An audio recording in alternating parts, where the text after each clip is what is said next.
Hello guys, welcome back to food stories. ഇന്ന് നമുക്ക് അന്യഹാറ്റി പോകാനാണ് പ്ലാൻ ഇട്ടത്. പക്ഷേ എൻ്റെ മൈൻഡ് അങ്ങ് മാറി. അതുകൊണ്ട് വീട്ടിൽ തന്നെ അങ്ങ് മീൻ പൊള്ളിക്കാമെന്ന് വിചാരിച്ചു. അതിനായി തളിപ്പറമ്പ് മാർക്കറ്റിൽ പോയി അതിൽ നല്ല ഫ്രഷ് പടക്കുന്ന 2 ആഗോലി വാങ്ങി. ആഗോലി കഴുകി മുറിച്ച് ഒരു പ്ലേറ്റിലേക്ക് നമ്മൾ മാറ്റി വെച്ചിട്ടുണ്ട്. അതിനുശേഷം നമുക്കിതിൻ്റെ മസാല തയ്യാറാക്കാം. അതിനായി ആദ്യം 3 table spoon fish masala, 1 table spoon garam masala, 1 table spoon ഉപ്പ്, കുറച്ച് ഇഞ്ചി വെളുത്തുള്ളി പേസ്റ്റ് ആഡ് ചെയ്യുക. അതിനുശേഷം കുറച്ച് വെള്ളം ഒഴിച്ച് നന്നായി മിക്സ് ചെയ്യുക. പിന്നെ കുറച്ച് വെളിച്ചെണ്ണയും നമുക്ക് ആഡ് ചെയ്യണം. അതിനുശേഷം ഇത് നമുക്ക് മീനിലേക്ക് തേച്ച് പിടിപ്പിക്കാം. ഈ വീഡിയോയിൽ കാണുന്ന പോലെ മസാല നന്നായി മിക്സ് ചെയ്യുക. നമ്മൾ കഴുകി തയ്യാറാക്കിയ മീനിലേക്ക് മസാല തേച്ച് പിടിപ്പിക്കാം. മസാല നന്നായി മീനിലേക്ക് തേച്ച് പിടിപ്പിച്ച് എല്ലാ ഭാഗത്തേക്കും എത്തണം. നന്നായി തേക്കുക.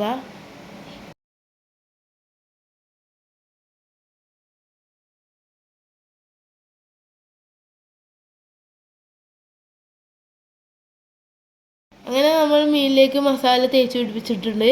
ഇനി നമുക്കിത് പൊരിച്ചെടുക്കാം. അതിനായി നിങ്ങൾക്ക് എളുപ്പത്തിൽ പൊരിക്കാൻ പറ്റുന്നൊരു പാത്രം എടുത്ത് അതിലേക്ക് ലേശം വെളിച്ചെണ്ണ ആക്കി കൊടുക്കുക. അതിനുശേഷം മീൻ അതിലിട്ട് പൊരിച്ചെടുക്കുക. ഒരു 5-6 മിനിറ്റ് ഒരു സൈഡ് വെന്തതിന് ശേഷം എടുക്കുക. ഇത് കുറച്ച് ഡിലേ ആയിക്കൊണ്ടാണ് ഇങ്ങനെ ആയത്. പക്ഷേ ഒരു 5-6 മിനിറ്റ് പൊരിച്ചാൽ നിങ്ങൾക്ക് കൃത്യമായി കിട്ടുന്നതാണ്. ഇങ്ങനെ 2 മീനും നമുക്ക് പൊരിച്ചെടുക്കാവുന്നതാണ്. അതിനുശേഷം ഒരു വാഴയില എടുക്കുക. അതിലേക്ക് മീൻ വെച്ച് പിന്നെ നമുക്ക് ഇതേപോലെ ഒരു മസാലയും കൂടി എടുക്കാനുണ്ട്. അതിനായി നമ്മൾ ഫിഷ് മസാല 1 ടേബിൾ സ്പൂൺ, പിന്നെ കാന്താരി ചതച്ചതും ഇഞ്ചി വെളുത്തുള്ളി പേസ്റ്റും കുറച്ച് വെള്ളം കൂടി ഇതാക്കുന്നുണ്ട്. അതാണ് ഇത്. പിന്നെ അത് നമുക്ക് മീനിലേക്ക് തേച്ച് പിടിപ്പിക്കാം.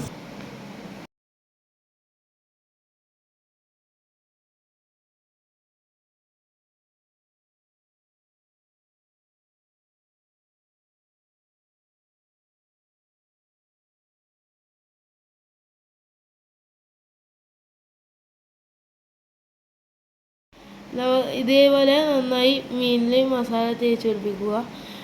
അതിനുശേഷം ഇത് വാഴയിൽ പൊതിഞ്ഞ് നമുക്ക് ഫ്രൈ ആണ്, തവയിലാണ് ചുട്ടെടുക്കുന്നത്.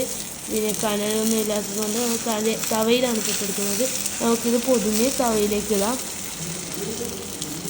ഒരു സൈഡ് 2 മിനിറ്റ് പൊള്ളിച്ചതിന് ശേഷം മറിച്ചിടുക. അപ്പോൾ കുറച്ച് ഗോൾഡൻ ബ്രൗൺ ആയിട്ടുണ്ടാവും. പിന്നെ 2 സൈഡും മറിച്ചിട്ടാൽ നമ്മളുടെ മീൻ പൊള്ളിച്ചത് തയ്യാറാണ്. നമുക്കിത് റെഡി ടു ഈറ്റ് ആണ്. നമുക്കിതൊന്ന് ടേസ്റ്റ് ചെയ്ത് നോക്കാം.